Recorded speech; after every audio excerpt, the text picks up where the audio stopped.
你好，欢迎你来听今天的中文故事。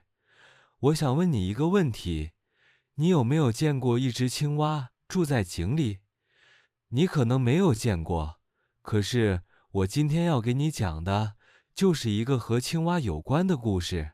这个故事很简单，也很好玩，还能让我们想一想，自己有没有像那只青蛙一样，有时候只看到很小的世界，没有看到外面的更多东西。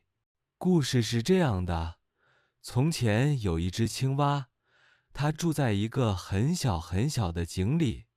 这个井不是很深，但是也不大。青蛙每天早上醒来就跳到水里洗澡，然后跳到井口上晒太阳。它觉得生活很舒服，它觉得这个井就是世界上最好的地方。它可以看到蓝天，可以看到太阳，还可以看到井边的花和草。它常常对自己说：“我真是太幸福了。这个井里有水，有阳光，还有我最爱的石头。这里是全世界最棒的地方。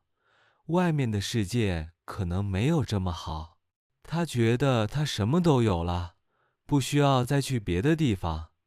有一天，有一只大海龟经过这里，他看到这个井，就想喝点水。他低下头，看到了青蛙。青蛙看到这个陌生人很开心，就问：“你是谁？你从哪里来？你想进来玩吗？”海龟笑着说：“你好，我是一只从大海来的龟，我走了很远的路，想找点水喝，顺便休息一下。”青蛙一听，说：“大海，你说的大海是井口旁边的小水塘吗？我知道那里，那不算大。”海龟摇摇头说：“不是那个小水塘，大海是很大很大的水面，大的你一天也游不完。那里有高高的浪，有很多很多鱼，还有不同的声音和味道。你在这里生活，你从来没有看到过真正的世界。”青蛙听了不太相信，说：“不可能，我每天都看到太阳，也看到月亮，这里有水，有食物，我从来不觉得无聊。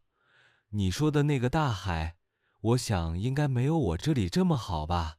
海龟听了笑了笑，说：“朋友，我以前也住过小地方，可是我离开以后才发现，原来外面的世界那么大，有那么多新鲜的东西。不是说你这里不好，而是你还没看过外面。你要不要出来看看？”青蛙有点生气了，说：“我不需要出去，我在这里已经很开心了。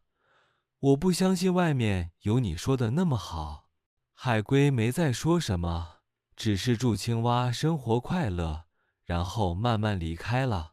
这个故事听起来像是给小朋友的故事，可是其实它对我们每个人都有意思。你有没有想过，有时候我们是不是也像那只青蛙一样，我们每天做一样的事情，去一样的地方，和一样的人说话，我们以为这个就是全部的世界，可是其实世界比我们想的还要大很多。比如说，有一个朋友，他一直住在小城市，他每天上班、下班、吃饭、睡觉，生活很有规律。他说他不喜欢去别的地方，因为他觉得自己的城市最好。后来有一次，他被公司派去大城市工作1个月。刚开始他很不习惯，觉得太吵太忙。可是慢慢的，他发现大城市也有很多好吃的饭，很多好玩的地方，很多有意思的人。那次以后，他开始每年都去新的城市旅游。还有一个朋友，他不喜欢学新的东西，他觉得自己已经够好了，不需要再学。后来有一天，他的手机坏了，他不会自己修，也不会上网查资料。他才发现，如果能多学一些新技能，生活会方便很多。于是，他开始学上网，学打字，学拍视频。他发现，其实学习也可以很好玩，就像那只井里的青蛙。我们有时候觉得现在的生活已经很好，不想改变。可是如果我们试着跳出井口，去看看别的东西，可能会发现新的世界，也会发现新的自己。你现在住的地方是不是也像一个井呢？有没有一个新的地方你一直想去，但还没去？有没有一件事你一直想学，但总是说以后再说？有没有一个朋友你很久没联系，其实你很想找他聊聊天？我们不需要马上做大改变，但可以先做一个小动作，走出去一步，学一个新词，说一句新语言，认识一个新朋友。很多人怕改变，是因为害怕失败。可是，就像那只海龟说的，不是说你这里不好，而是你还没看到外面。你也许会发现，原来世界上有那么多可能。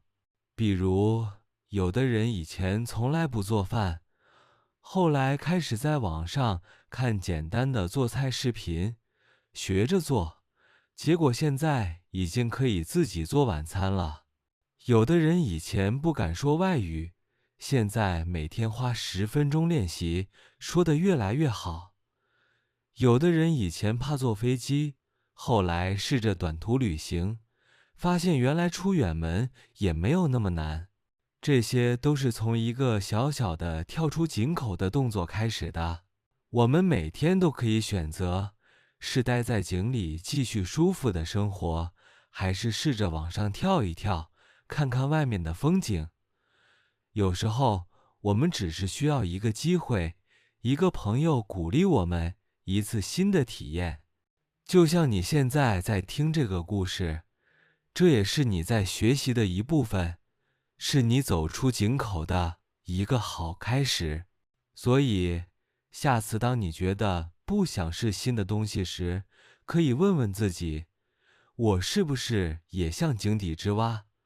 我是不是可以试试看，去接触一些我以前没有尝试过的事情？你不需要很快跳得很高，只要你慢慢的、一点点的往上走，你就能看到井外的风景。故事讲完了，你还记得青蛙和海龟的对话吗？你有没有想过，如果青蛙后来也跳出了井，它会看到什么？会不会它也变成一个爱旅行、爱学习的新青蛙呢？也许它会告诉其他的青蛙，原来世界真的很大，我们可以去看看。最后，我想送给你一句话：不要害怕改变，不要害怕学习新的东西。世界很大，机会很多，只要你愿意走出去，你会发现生活比你想的更有意思。谢谢你今天和我一起听这个故事，希望你喜欢。如果你也有类似的经历，或者你有想分享的想法，可以告诉我。我很高兴能听到你的故事，我们下次再见。